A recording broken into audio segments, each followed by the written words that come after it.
ചോദിക്കാനും പറയാനും ആളില്ലാത്തത് കൊണ്ട് നാട്ടുകാർ മാലിന്യം മൊത്തം കൊണ്ടു തള്ളുന്നത് ക്ഷേത്രഭൂമിയിലാണ്.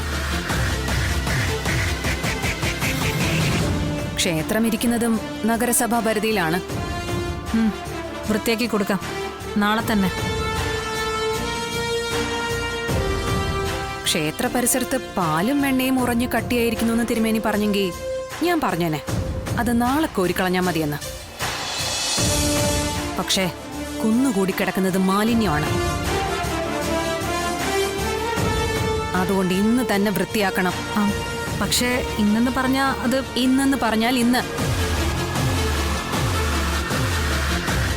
മാലിന്യം നീക്കാനുള്ള ചുമതല നഗരസഭയുടെയോ റെയിൽവേയുടേതോ അതോ മാനത്തുകൂടി പറക്കുന്ന പക്ഷിയുടേതോ ഒന്ന് തർക്കിച്ച് നാളത്തേക്കത് നീക്കിവെച്ച അഴുക്ക് ചാലുകളിൽ വീണ് പൊലിയുന്നത് മനുഷ്യജീവനാണ്.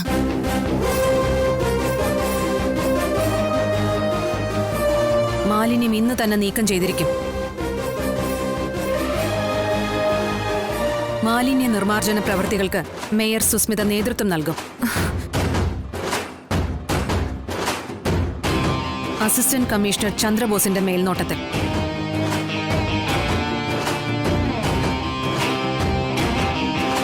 വലിയ സാമൂഹിക പ്രതിബദ്ധതയുള്ളവരാ രണ്ടുപേരും. അല്ല, ഞങ്ങള് ഇനി മാറിക്കളയല്ലേ സുസ്മിതെ, ക്ഷീണമാ. പത്രത്തിലും ചാനലിലും ഒക്കെ വാർത്ത വരും. പോസിറ്റീവ് വാർത്തയല്ലേ നമുക്ക് വേണ്ടത്. എന്തു പറയുന്നു? ചെയ്യാം.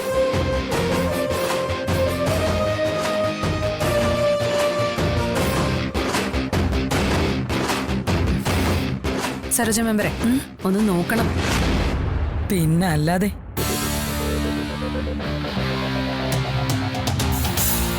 ഇവൾക്കെന്താ ഇത്ര സന്തോഷം?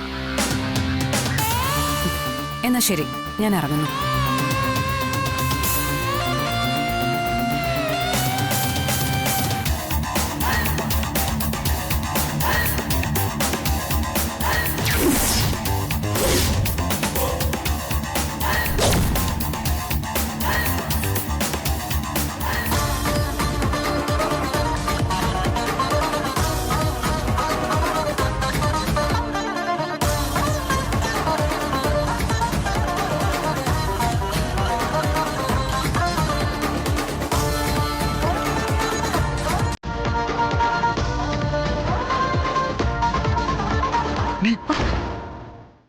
മാലിന്യം വരാൻ സംഭവിച്ചത്. ചിറ്റപ്പ, പത്രത്തിലും ചാനലിലും ഒക്കെ പടം വരും. മാലിന്യ പ്രശ്നം ഇത്രയും ലൈവായി നിൽക്കുമ്പോൾ നമുക്കത് മൈലേജാ. കോപ്പാണ്. ചിറ്റപ്പൻ എന്തെങ്കിലും പറഞ്ഞോ?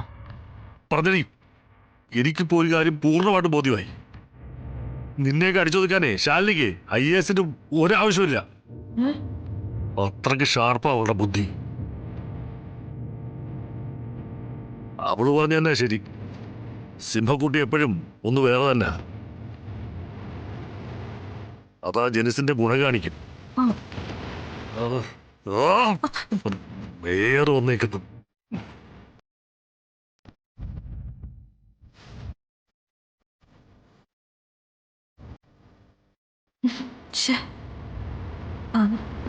ചിറ്റപ്പൻ എന്തൊക്കെയാ പറഞ്ഞിട്ട് പോയത്?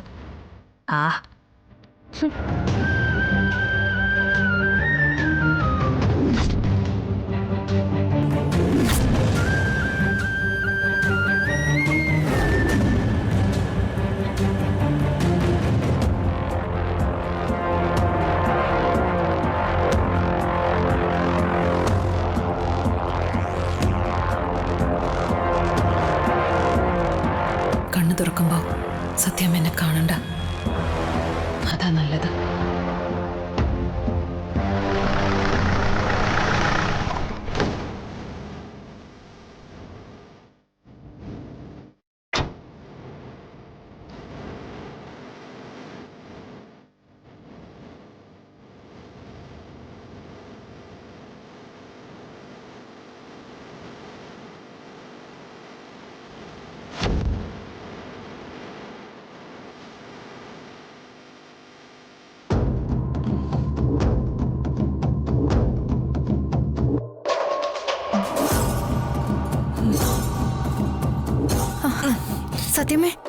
അമ്മേ അതൊക്കെ ഒന്നുമില്ലടി. അമ്മേ എന്തുണ്ടായേ? അത് ഞാൻ അമ്പലത്തിലേക്ക് വരികയായിരുന്നു. വരുന്ന വഴിക്ക് നമ്മുടെ കാറ് പണി തന്നു. ഡ്രൈവർ എത്ര നോക്കിയിട്ടും ശരിയാക്കാൻ പറ്റിയില്ല. സമയം പോകുന്നതുകൊണ്ട് ഞാൻ ഇറങ്ങി അങ്ങ് നടന്നു. ഒരു ഓട്ടോ പിടിച്ചെങ്കിലും വരാനായിരുന്നു പ്ലാൻ. ഒന്നും കിട്ടിയില്ല. പൊരി വെയിലും. ചടങ്ങിന് സമയത്തിന് എത്താൻ പറ്റില്ലല്ലോ എന്നോർത്തുള്ള ടെൻഷനായിരുന്നു. ബേബിക്കുള്ള ടാബ്ലറ്റ് കാറിൽ നിന്ന് എടുത്തിരുന്നുമില്ല. തല ചുറ്റി റോഡിൽ വീണു. അത്രേ ഉള്ളൂ. അമ്മേ ഒന്നുമില്ലടാ. ഞാൻ ഇപ്പോഴും നിന്റെ മുമ്പിൽ ഇങ്ങനെ ഇരിക്കുന്നില്ലേ? പിന്നെ എന്തിനാ സങ്കടപ്പെടുന്നത്? പരിപരുത്ത മണലിൽ കിടന്ന എന്നെ കാരുണ്യത്തിന്റെ 2 കരങ്ങൾ കോരിയെടുത്തത് ഓർമ്മയുണ്ട്.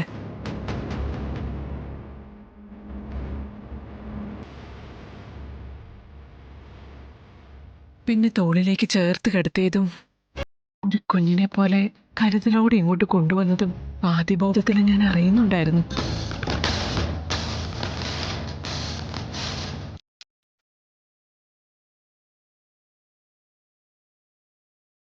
ആരാ അമ്മ ഹോസ്പിറ്റലിൽ എത്തിച്ച്? ആ അത് ആരാ മോളെ? നീ കണ്ടില്ലേ? അതാരെന്ന് എനിക്ക് അറിയില്ല സത്യമേ. എന്താ കുട്ടി പറയുന്നത്? ജില്ലാ കളക്ടർ. കളക്ടറല്ലേ സത്യമയുടെ എത്തിച്ചത്?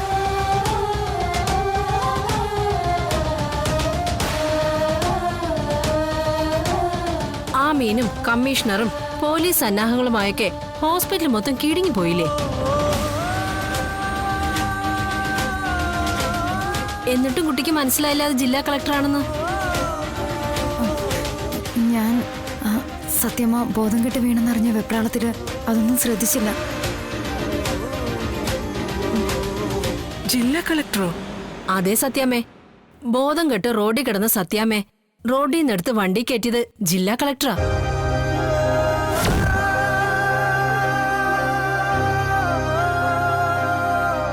സത്യാമ്മേ അവരുടെ ഔദ്യോഗിക വാഹനത്തിലാ ഹോസ്പിറ്റലിൽ എത്തിച്ചത്.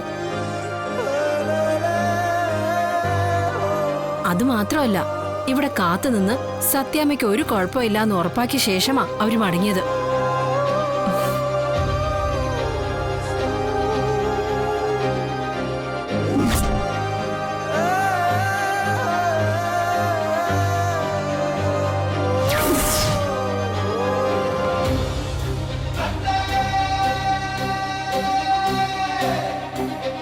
ഷർലി, നീയോ?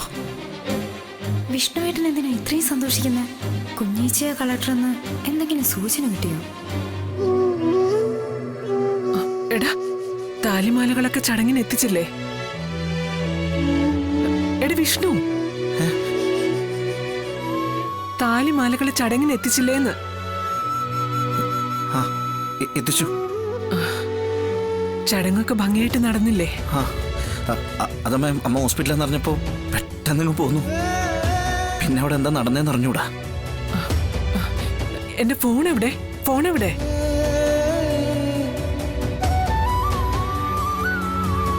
സത്യമ്മ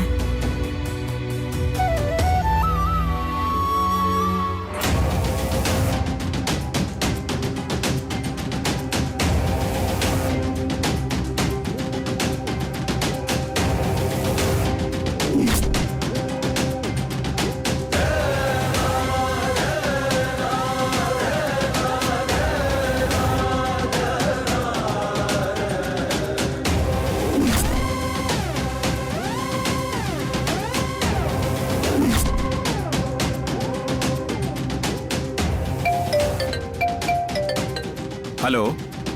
ആ ശിവദാസ്, സത്യഭാമയാ. മനസ്സിലായി സത്യാമേ. എനിക്ക് ചടങ്ങിനെത്താൻ പറ്റിയില്ല. ഒരു അസൗകര്യം ഉണ്ടായി. ഓ, പക്ഷേ വിഷ്ണുവിനെ താലിമാലകൾ കൊടുത്ത് ഞാൻ അങ്ങോട്ട് അയച്ചിരുന്നു. അതെല്ലാം കിട്ടിയല്ലോ സത്യാമേ. ചടങ്ങൊക്കെ നന്നായിട്ട് നടന്നില്ലേ? അത് പിന്നെ പറയാനുണ്ടോ സത്യാമേ? എല്ലാ വർഷത്തെക്കാളും ഗംഭീരമായിട്ട് നടന്നു. ജില്ലാ കളക്ടറെ മുഖ്യാതിഥിയാക്കാനുള്ള തീരുമാനം ഉചിതമായിരുന്നു. മുഖ്യാതിഥിയായിട്ടല്ല, നമ്മളുടെ ഒരാളായിട്ടാ കളക്ടർ മാഡം നിന്നത്. ആദ്യാവസാനം നിന്ന് എല്ലാം ഭംഗിയായിട്ട് നടന്നു എന്ന് ഉറപ്പാക്കിയിട്ടാ മേഡം മടങ്ങിയത്. ഇതേപോലൊരു പദ്ധതിക്ക് സർക്കാരിനോട് റെക്കമെൻഡ് ചെയ്യുന്നുണ്ടത്രേ.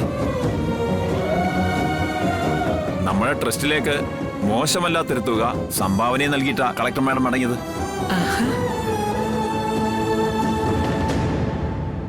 സത്യാമ്മയില്ലാത്ത എന്റെ കുറവൊന്നും അറിഞ്ഞില്ല കേട്ടോ. കളക്ടർ കൂടെ നിന്നോണ്ട് എല്ലാത്തിനും ഒരു അടുക്കും ചിട്ടയുണ്ടായിരുന്നു. മതി, അത് കേട്ടാ മതി. ശിവദാസൻ ഞാൻ വെച്ചേക്കുവാണേ. ആ ശരി.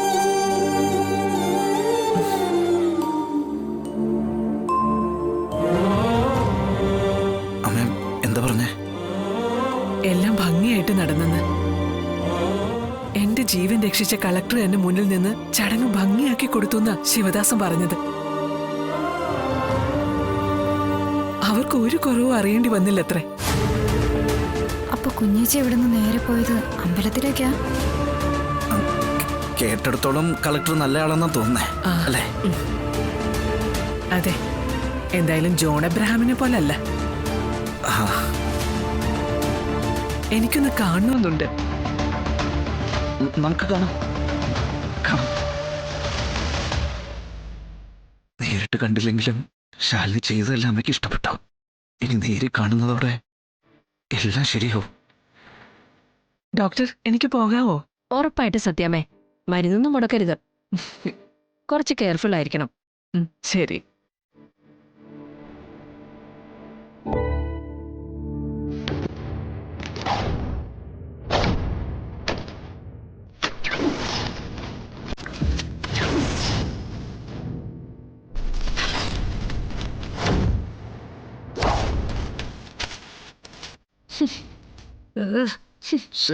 എന്റെ ഒരു ഗതികേട്.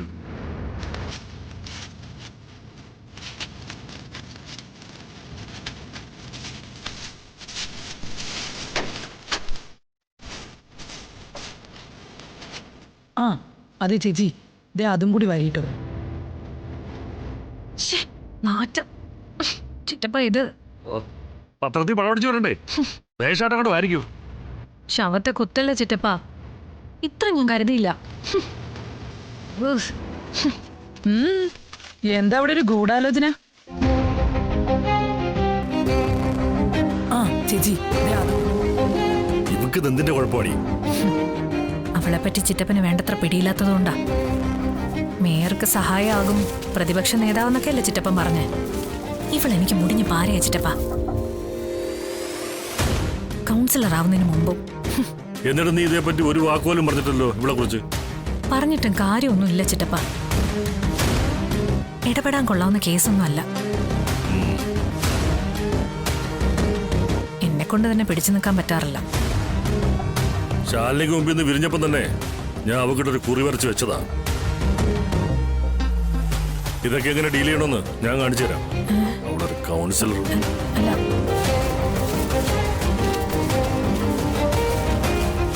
എന്താടി നിനക്ക്?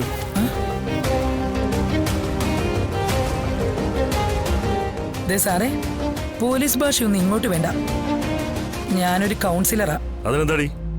ഞാനേ അസിസ്റ്റന്റ് പോലീസ് കമ്മീഷണറാ. ആ അതാ പറഞ്ഞ് ഇവിടെ പോലീസ് ഭാഷയൊന്നും വേണ്ടെന്ന്. പോലീസാണ് നാവിലെ പോലീസ് ഭാഷയെ വരത്തോണ്ടി. ഓ അപ്പൊ അങ്ങനെയല്ലേ? ആ അങ്ങനെ തന്നെ. ദേ ആ നിൽക്കുന്നില്ലേ സുസ്മിത, അവളെനിക്ക് എന്റെ മകളെ പോലെ.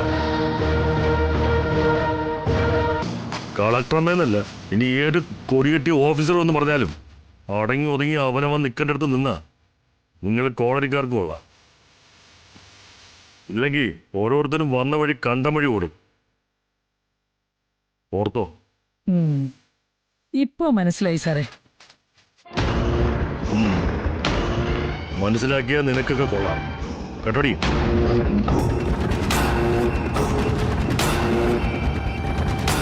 അതെ, സാറൊന്ന് ഇവിടെ നിന്നേ. എന്താടി? അപ്പൊ സാർ ചൈന കോളനിയിലേക്ക് വന്നിരിക്കുന്നത് പോലീസായിട്ടാണല്ലേ? ആണെങ്കിൽ എടിയേ തങ്കമണി, പങ്കജം, സുജാതെ, ഇങ്ങോട്ട് വാ.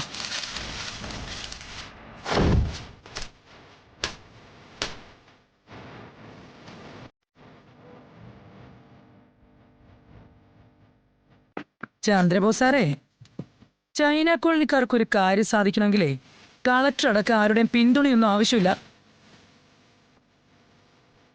ദേ, ഞങ്ങളെ ചൈന കോളനിയിലെ പെണ്ണുങ്ങളുടെ മൂലധനം എന്ന് പറയുന്നതേ ഈ കയ്യോ.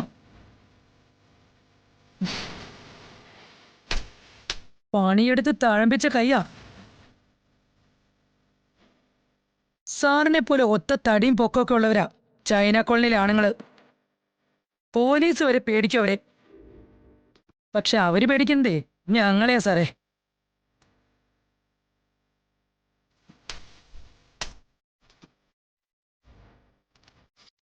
സാറ് മര്യാദയ്ക്കാണെങ്കിൽ ഇവിടുന്ന് മര്യാദയ്ക്ക് പോവാം. പെണ്ണുങ്ങളുടെ കയ്യിൽ നിന്ന് തല്ലുകൊള്ളുകയെന്ന് പറഞ്ഞാൽ അത് നാണക്കേടാ. പ്രത്യേകിച്ചും ചൈന കോളനിയിലെ നാറും സാറേ. ഓ, കൊളമായി. സരോജ മേഡം, മേഡം ഒരു കൗൺസിലറാണ്, അതും പ്രതിപക്ഷ നേതാവ്. ആ, അതിന്റെ ബലത്തിൽ തന്നെ ബോസാറെ ഞാനീ പറയുന്നത്. നിങ്ങൾ മേലാളന്മാരുടെ കുപ്പത്തൊട്ടി ഈ കോളനി വാർഡ്. ദാഹജലം നിങ്ങൾ തന്നു, ഞങ്ങളുടെ കുട്ടികൾ അത് കുടിച്ചോണം. ഈ കാണുന്ന ഒന്നും ഞങ്ങൾ ഉപയോഗിച്ച് തള്ളിയ മാലിന്യ അവശിഷ്ടമൊന്നും അല്ല സാറേ. നിങ്ങൾ വല്യമ്മന്മാരും കൊച്ചമ്മമാരും ഒക്കെ കൂടി വട്ടമിരുന്ന് തട്ടിയ ജങ്ക് ഫുഡിന്റെ അവശിഷ്ടങ്ങളാ ഇതൊക്കെ. ചോദിക്കാനും പറയാനും ആരും ഇല്ലാത്തതുകൊണ്ടേ അത് ഈ കോളനി വാർഡിന് തന്നെ സംഭാവനയായിട്ട് കിട്ടും.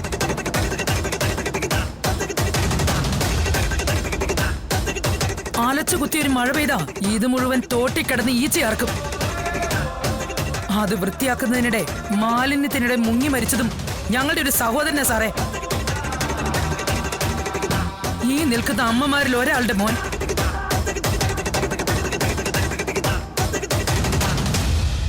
അതുകൊണ്ട് സാറ് സുസ്മിത മേയറുടെ മഹിമയൊന്നും ഇവിടെ പറയണ്ട. മര്യാദയ്ക്ക് അങ്ങോട്ട് നീങ്ങി അടങ്ങി ഒതുങ്ങി നിൽക്കാൻ നോക്ക്.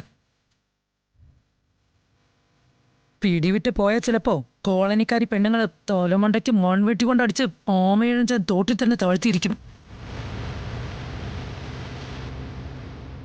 സാറ് പോ.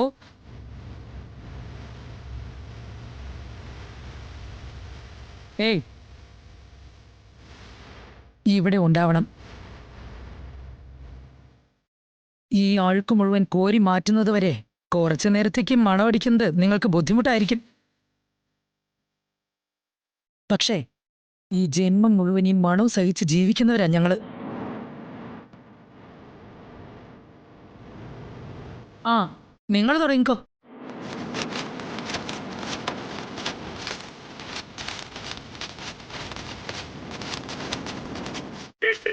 നമുക്ക് ഇടപെടാൻ പറ്റുന്ന കൂട്ടരൊന്നുമല്ല. നീ പറഞ്ഞ ശരിയാ. എന്നിട്ട് പിന്നെ എന്തുണ്ടാക്കാൻ അങ്ങോട്ട് പോയേ? അത് പിന്നെ കോളനിക്കാരെ പരിദേവനങ്ങൾ പറയുമായിരുന്നു. അതാ. അയ്യോ, പോലീസായി പോയില്ലടി, കേക്ക് കഴിക്കാൻ പറ്റില്ലല്ലോ. എന്തോന്ന് പറഞ്ഞെന്ന്? പരിദേവനങ്ങളെ. ശരി, ഈ നാറ്റ സഹിക്കാൻ വയ്യ ചിറ്റപ്പാ, നമുക്ക് പോയാലോ? എന്റെ പൊന്നുമോളെ, ചതിക്കലടി. നമ്മൾ എന്തിനാ ഇത് സഹിക്കുന്നേ? ചിറ്റപ്പാ, എനിക്ക് പടവും വേണ്ട, ചാനൽ കവറേജ് ഒന്നും വേണ്ട. മോളെ, നീ ഒന്ന് ആലോചിച്ചോ. നമുക്ക് ഈ ദുർഗന്ധം കുറച്ചു നേരത്തേക്ക് സഹിച്ചാൽ മതി. പക്ഷേ കോളനി വാർഡുകാരാണെങ്കിൽ ആയുഷ്കാലം മുഴുവൻ ഈ ദുർഗന്ധത്തിനൊപ്പം ജീവിക്കുന്നവരാ.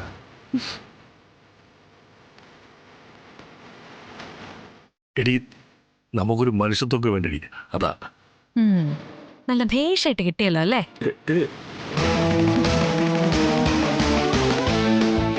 ഓ, തലവിധി. സ്വന്തം കാര്യം നോക്കി ആരും കാണാതങ്ങ് സ്കൂട്ടായാൽ മതിയായിരുന്നു. അപ്പം ACPയുടെ പവർ ഒലക്ക. ഇനി ബാക്കിയുള്ളവരും കൂടെ അനുഭവിക്കണമല്ലോ. ഞാനൊരു ACP ആണ്. മാങ്ങാത്തൊലി മിണ്ടാതിരുന്നോണം.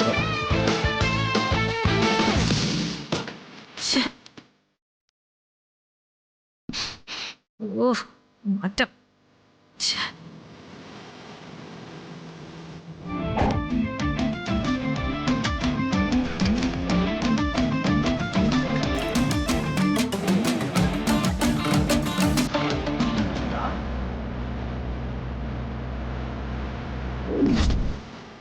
പരിപരുത്ത മണലിൽ കിടന്ന എന്നെ